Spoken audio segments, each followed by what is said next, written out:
नमस्कार, मैं हूं मोहम्मद आसिफ और आप देख रहे हैं एसपीएन नई न्यूज़। इस वक्त मेरे साथ अनुजा मौजूद है। इनसे ये जानने की कोशिश करेंगे कि सुप्रीम कोर्ट ने कहा था कि किसी का भी रास्ता नहीं रोक सकते हैं। उसके बाद राकेश टिकैत ने ये जताया कि हम रास्ता खाली करने के लिए तैयार हैं, हमने कभी बंद किया ही नहीं। भारतीय जनता पार्टी यानी मोदी सरकार ने बंद कर रखा है। उसके बाद से उन्होंने एक बैरिकेटिंग्स पे बजब्ते लिख दिया बैनर में कि मोदी सरकार रास्ता खोलो। राकेश टिकैत ने ऐसा किया गाजीपुर बॉर्डर पर, लेकिन उसके बाद टिकरी बॉर्डर पर आज जो हुआ है वो बेहद ही चौंकाने वाली तस्वीर है और सब लोगों को हैरान करने वाली है। वो ये कि पुलिस अब जो है बैरिकेटिंग्स को हटा रही है, पत्थरों को हटा रही है, जो कीलें गाड़ी गई थी उनको भी हटा रही है। सवाल अब ये है कि गाजीपुर बॉर्डर जो है वहां भी अब जो बैरिकेडिंग्स है वो उन्हें पुलिस हटा रही है। सवाल ये है कि किसान वहां रहेंगे या फिर अब घर की ओर रवाना हो जाएंगे, या फिर सवाल ये है कि अब दिल्ली की ओर कूच करेंगे, क्योंकि ये जो बैरिकेडिंग्स लगाई गई थी, ये जो कीलें लगाई गई थी, पत्थरें लगाई गई थी ताकि किसान दिल्ली की ओर ना आ सके। लेकिन इस बीच में जो सबसे बड़ा बयान आया राकेश टिकैत का वो ये कि अब हमारे लिए रास्ता और भी आसान हो गया, अब हम संसद की ओर जाएंगे और वहीं अपनी मांगों को पूरा करेंगे। अब इन्हीं तमाम सवालों पे बातचीत करेंगे। अनुजा इस वक्त मेरे साथ मौजूद है। अनुजा, आपका बहुत बहुत स्वागत है। सबसे पहला सवाल यही है कि क्या भारतीय जनता पार्टी का काम खुद ब खुद आसान होता जा रहा है, जो उनके लिए मुसीबत बना हुआ था, खास करके इस मद्देनजर जब 2022 में 5 राज्यों में चुनाव होने वाले हैं, जिसमें सबसे बड़ा मुद्दा किसानों का था। तो क्या भारतीय जनता पार्टी के लिए ये मान लिया जाए कि जो पत्थरें या बैरिकेटिंग से हटाई जा रही हैं, तो इससे भारतीय जनता पार्टी का रास्ता आसान हुआ है या और बढ़ गई है कि कहीं किसान दिल्ली की ओर रवाना ना हो जाए? नहीं, मुझे ऐसा लगता है कि अब ये भाजपा के लिए मुसीबतें और बढ़ सकती हैं, क्योंकि जैसा कि मैं अगर बात करूं किसानों की, तो लगातार वो पिछले कई महीनों से जो है प्रदर्शन कर रहे हैं और उनकी मांगों को नहीं सुना गया है। तो जब इतने लंबे समय तक वो प्रदर्शन कर सकते हैं तो इतनी आसानी से वो नहीं मानेंगे और पीछे नहीं हटेंगे। मैं ये जरूर कह सकती हूँ वो अपनी मांगों को लेकर संसद तक जरूर पहुंचेंगे, जैसा कि राकेश टिकैत खुद कह रहे हैं। तो जैसा कि अब वहां से बैरिकेडिंग हटा दी जा रही है, तो ये मैं जरूर कहूंगी कि अब जो किसान आंदोलन है ये और बढ़ सकता है। लगातार किसान जो है धीरे धीरे और आगे बढ़ सकते हैं, क्योंकि पिछले 10 महीने का अगर रिकॉर्ड देखा जाए तो वो पीछे नहीं हटे हैं, डट कर जो है वो सामना कर रहे हैं और अब जो है उनके पास और भी ऑप्शन है और भी रास्ते खुल गए हैं। तो मुझे ऐसा लगता है कि अब वो सरकार तक पहुंचने के लिए पूरी कोशिश लगा देंगे। तो क्या आपको लगता है अनुजा की जो 1 साल से मोदी सरकार यानी केंद्र की सरकार ने उन्हें इजाजत नहीं दिया, परमिशन नहीं मिली, और अब बैरिकेडिंग्स हटाने की जब इजाजत मिली है और वो मोदी सरकार कर भी रही है, तो क्या आखिर मंशा होगा? कौन ऐसी रणनीति बनाया होगा? क्या उनके समझ में आया होगा? क्या वो 5 राज्यों के चुनाव का प्रेशर है, क्या इस वजह से इजाजत मिली है? क्योंकि यही डर तो पहले भी था ना मोदी सरकार को, जो आने नहीं दिया दिल्ली में। लेकिन अब वो जब आएंगे तो फिर से रोकने की कोशिश की जाएगी। अगर वो जबरदस्ती आते तो बाखूबी आपने बताया कि परेशानी बढ़ जाएंगी। लेकिन मेरा सवाल ये है कि किस नीयत से, किस मंशा की वजह से, किस प्रेशर की वजह से उन्हें जो है इजाजत मिली है हटाने के लिए, पुलिस जो इस वक्त बैरिकेडिंग्स हटा रही है? देखिए, जैसा कि आप खुद कह रहे हैं, 5 राज्यों में चुनाव है 2022 में, और मुझे नहीं लगता है कि भाजपा जो है वो किसी भी चीज में पीछे रहना चाहती है और लगातार जो है इस मुद्दे को विपक्ष जरूर उठा रही है, जो कि है मुद्दा किसान आंदोलन का।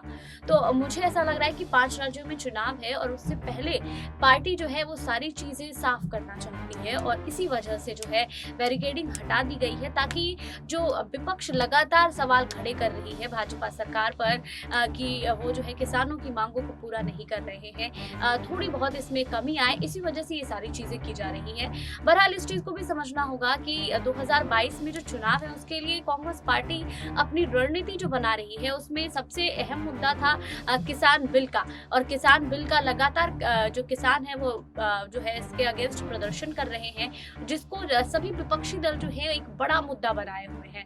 तो कहीं ना कहीं मुझे लगता है कि इसका असर कम करने के लिए बीजेपी सरकार अब ये कर रही है। बिल्कुल, इसमें कोई शक नहीं है। अनुजा, मैं आपसे थोड़ा सा पॉलिटिकल सवाल लूँ। इससे पहले एक और सवाल जो आज से जुड़ी हुई खबरों से है, वो ये कि जो सरकार 1 साल के बाद भी जिन पर कोई फर्क नहीं पड़ा, जो किसानों को देशद्रोही, खालिस्तानी, आतंकवादी, मवाली तक बता दे रही, आपको क्या लगता है कि बॉर्डरों पर से जब उनकी चीखें, उनकी आवाज़ें नहीं सुनी, 700 से 800 किसान शहीद हो गए, किसानों का ऐसा मानना है। तो क्या आपको लगता है कि वो दिल्ली को जब कूच कर जाएँगे, पार्लियामेंट के पास जाएँगे, तो क्या मोदी सरकार इनकी बातों को सुनेगी, आपको लगता है? देखिए, मुझे ऐसा लगता है कि किसान जो हैं वो पूरी कोशिश करेंगे, और चूँकि लोकतंत्र है तो अपनी आवाज़ एग्ज़ैक्टली, रखने का बिल्कुल। सभी को हक है, और किसान लगातार वही कर रहे हैं। अब इसका परिणाम क्या होगा ये किसी को नहीं पता है, बट ये ज़रूर मैं कह सकती हूँ कि किसान जो है वो पीछे नहीं हटेंगे।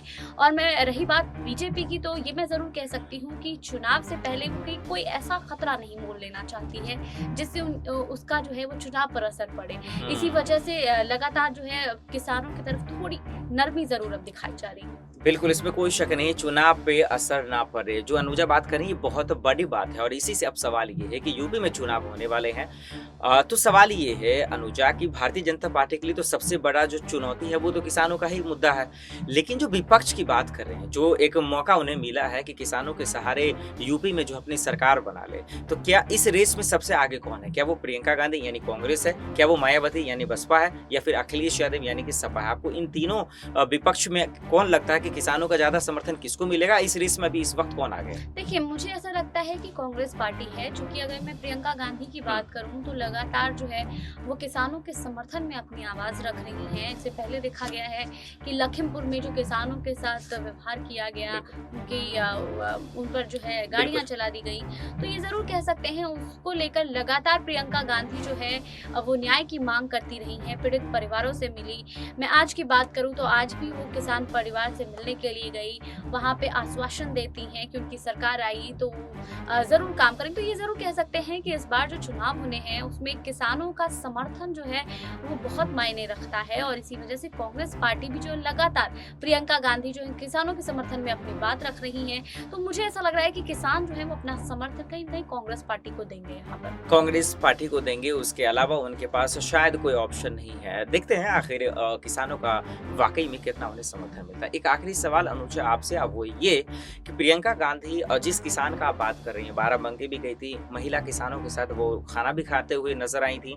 तो आज जो तस्वीरें आई हैं, ललितपुर गई थी, लखनऊ स्टेशन पर उतरी, कूलियों से भी बातचीत की, उनका हाल चाल भी जाना, किसानों के जो कुछ दिन पहले ही जो है खुदकुशी हो गई थी, उनके पीड़ित परिवारों से मुलाकात की, भले ही उनकी पत्नी रोते रोते बेहोश हो गई, प्रियंका गांधी भावुक नजर आई। इस तस्वीरों पे आपका क्या कहना है? चुनाव के मद्देनजर कि कितना फायदा मिलेगा कांग्रेस पार्टी को? देखिए, ज़रूर फ़ायदा मिलेगा, क्योंकि अगर मैं कांग्रेस पार्टी की बात करूँ तो पिछले कई दशकों से जो है कांग्रेस का प्रदर्शन अच्छा नहीं रहा है। बिल्कुल। लेकिन इस बार चूँकि प्रियंका गांधी अपनी सक्रियता पार्टी में बहुत ज़्यादा दिखा रही हैं, उत्तर प्रदेश में हैं और लगातार दौरे कर रही हैं, प्रतिज्ञा यात्रा कर रही हैं, प्रदर्शन कर रही हैं, तो ये ज़रूर कह सकती हूँ मैं कि कांग्रेस पार्टी पर इसका प्रभाव ज़रूर पड़ेगा, और वो अच्छा भी होगा, क्योंकि पिछली बार जो है विधानसभा के चुनाव में बहुत अच्छा जो है वो परिणाम नहीं आया था, लेकिन इस बार जब कांग्रेस पार्टी अपनी इतनी सक्रियता बढ़ा रही है तो इसका रिजल्ट जो है वो काफ़ी अच्छा रहेगा। रिजल्ट काफी अच्छा रहेगा। टिकरी बॉर्डर से शुरू हुआ और गाजी बॉर्डर पर अब इस वक्त जो है पुलिस बैरिकेडिंग्स को हटा रही है। सवाल यही है कि इससे भारतीय जनता पार्टी का रास्ता आसान होगा, ये मुश्किल, अनुजा ने बाखूबी बताया। आप देखते हैं कि आगे होता क्या। बहुत बहुत शुक्रिया अनुजा, हमें इन तमाम सवालों का जवाब देने के लिए। फिलहाल के लिए इतना ही, बाकी खबरों के लिए देखते रहें SPN न्यूज़। नमस्कार।